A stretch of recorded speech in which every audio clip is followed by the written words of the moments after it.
안녕하세요, 템입니다. 2013년 10월 10일 위스콘신주 밀워키라는 동네였어요. 27살의 켈리 드와이어는 평소와 다름없는 하루를 보내고 있었어요. 그녀는 생기 넘치는 성격에 사회적으로도 활발한 젊은 여성이었어요. 패션 리테일계 업계에서 일하면서 직장에서도 신뢰받는 여성이었는데 음악과 패션을 좋아했고 SNS에서는 늘 웃는 모습이 담겨 있었죠. 그날 저녁, 켈리는 평소처럼 친구들과 어울린 뒤 당시 1년 정도 만난 남자친구 크리스 조코와 함께 그의 아파트를 찾습니다. 크리스는 데이팅 앱을 통해 만난 남성이었는데 38살의 성공적인 비즈니스맨이었어요. 밀워키 북쪽의 고급 아파트. 그곳이 그녀가 마지막으로 목격된 장소가 될 줄은 아무도 몰랐습니다. 켈리는 흔적도 없이 사라져요. 가족과 직장 동료 그리고 친구들에게 모든 연락이 끊깁니다. 출근도 하지 않았고요. 휴대폰도 꺼져 있었어요. 켈리가 연락 두절이 된 지 하루 그리고 이틀이 지나자 가족과 친구들은 불안해졌죠. 켈리는 연락이 끊기거나 약속을 어기는 사람이 아니었기 때문에 결국 그녀의 어머니와 친구들은 경찰에 신고를 하게 됩니다. 밀워키 경찰은 즉각 수사에 착수했어요. 가장 먼저 주목한 건 그녀가 마지막으로 머문 장소였던 바로 크리스 조코의 아파트였습니다. 경찰은 그녀가 마지막으로 함께 있었던 인물이 그녀의 남자친구 크리스였다는 걸 알게 되고 수색 영장을 발부해 그의 아파트를 조사하기 시작했어요. 자, 수색 도중 집에서는 충격적인 것들이 쏟아져 나오기 시작하는데요. 들과 불법 디지털 파일들도 발견됩니다. 하지만 켈리의 흔적은 어디에서도 보이지 않았어요.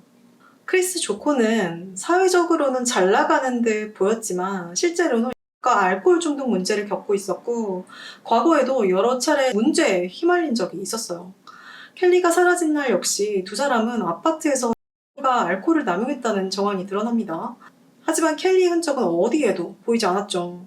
그녀가 어디로 사라진 건지 살아있는지조차 알 수 없었습니다.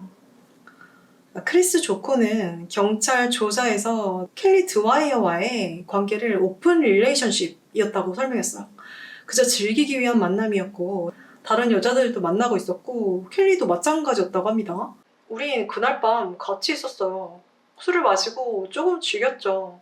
그리고 아침 9시쯤 켈리가 현관문을 나가는 소리를 들었어요. 아마 그쯤 떠난 것 같네요. 하지만 경찰은 쉽게 납득할 수 없었어요. 아파트 CCTV를 조사해본 결과 전날 켈리가 아파트에 들어간 영상은 있지만 나온 영상이 없었기 때문이었어요.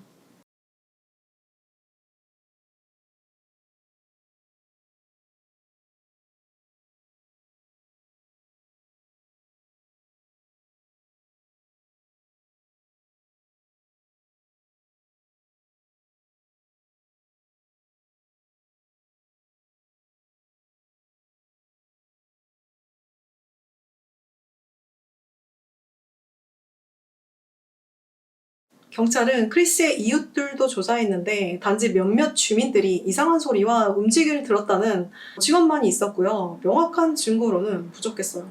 켈리 지인들의 말에 따르면 그녀는 데이팅 앱에서 활발하게 활동을 하고 있었고 아마 크리스 이외에 다른 사람들도 만나고 있었던 걸로 추정돼요. 지인이 어느 날 켈리의 손목에 멍이 든 것을 보고 물었는데 켈리는 웃으면서 크레이지한 밤을 보냈다며 웃고 넘겼다고 합니다.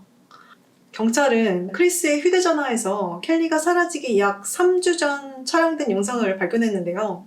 사랑을 나눌 때 그의 위험한 행동이 담긴 영상이었어요. 그리고 켈리가 침대에서 마치 의식을 잃은 것처럼 보이는 사진들도 있었어요. 크리스의 집을 수색 도중 그의 화장실 샤워 커튼 고리에서 찢겨진 커튼 조각이 발견되는데요. 게다가 수색견도 투입됐는데 아파트 현관문 밖이랑 크리스의 차가 주차된 지하 주차장 그리고 18층의 쓰레기 수거함에서 켈리의 냄새를 발견했고요. 집안에서는 특히 안방 침대 위에 올라가서 미친 듯이 냄새를 맡기 시작합니다. 이 뜻은 켈리가 마지막으로 있었던 곳이 침대 위였다는 것을 시사했어요. 만약 켈리가 침대 위에서 숨을 거뒀다면 그 후엔 어디로 어떻게 옮겨졌다는 걸까요? 경찰은 크리스가 당시 데이트하고 있던 다른 여성을 통해 집에 사라진 물건이 있는지 확인을 부탁하기로 합니다. 그녀가 확인해 본 결과 일단 샤워 커튼이 없어졌고요. 작은 양탄자도 없어졌어요.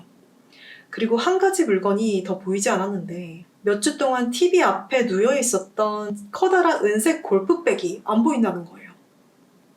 욕실에 들어가려면 그 골프백을 항상 지나가야 했기 때문에 기억에 남는다고 합니다.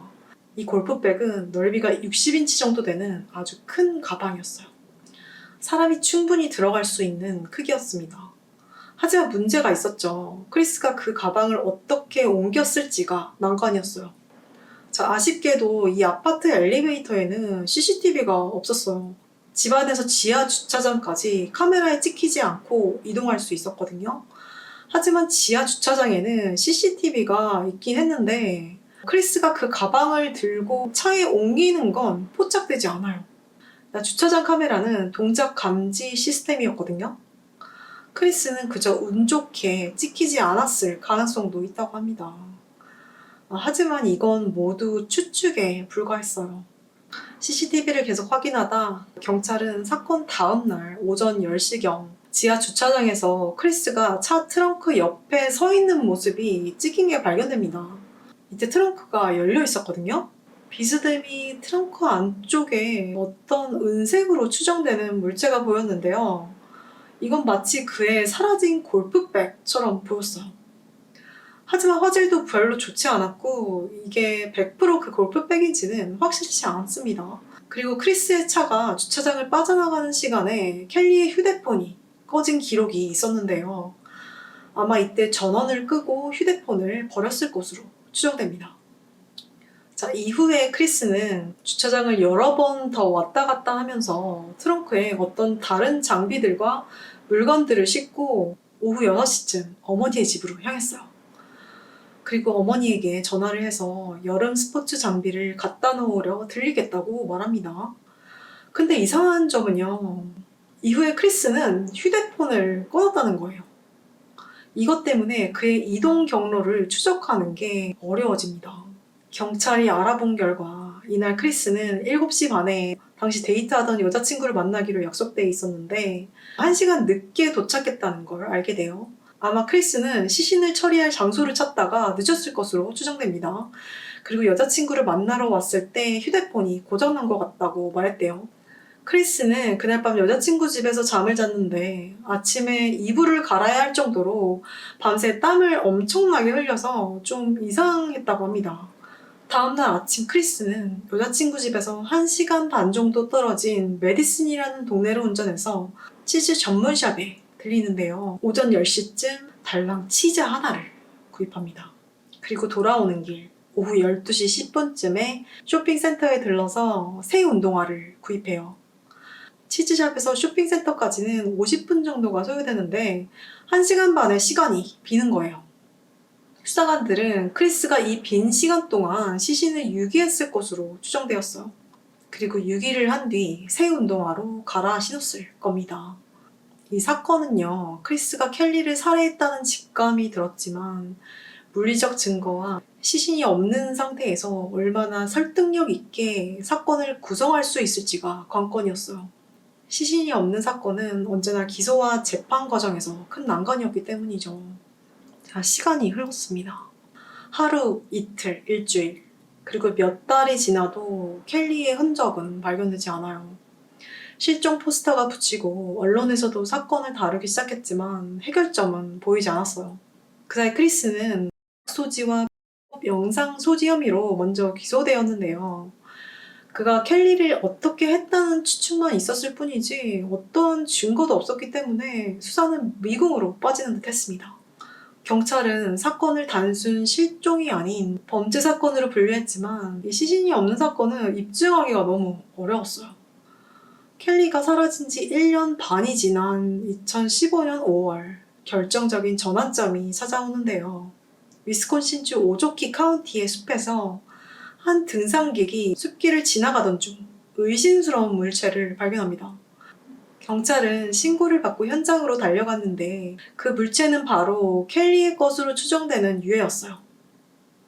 즉시 현장을 봉쇄하고 조사를 시작했죠. 치과 기록과 DNA 분석을 통해 켈리 드와이어임이 확인됩니다.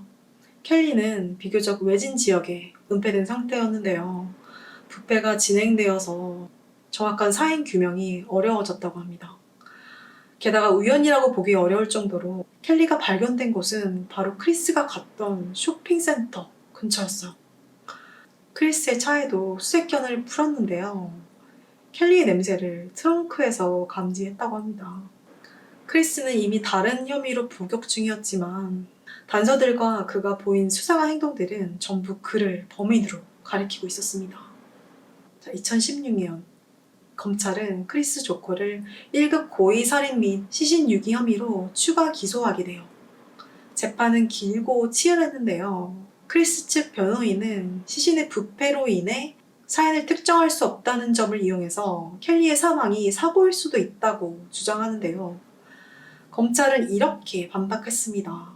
켈리가 마지막으로 머문 곳이 크리스의 집이었다는 점, 유기된 위치와 크리스의 운전 경로, 사라진 골프백, 켈리가 외진 곳에서 발견되었고 이는 의도적인 은폐였다는 사실을 강조했어요. 2019년 배심원단은 크리스 조코에게 2급 살인죄와 시신 유기 혐의로 유죄 판결을 내려요. 그리고 징역 35년형이 선고됩니다. 법정에서 켈리의 가족은 이제라도 진실을 알게 되었고 오랜 기다림 끝에 정의를 확인했지만 슬픔과 상실은 여전히 깊게 남아있다고 합니다. 오늘날까지도 켈리의 친구들과 가족은 그녀의 이름을 기억하며 젊은 여성들의 안전 문제를 알리는 활동을 이어나가고 있다고 합니다.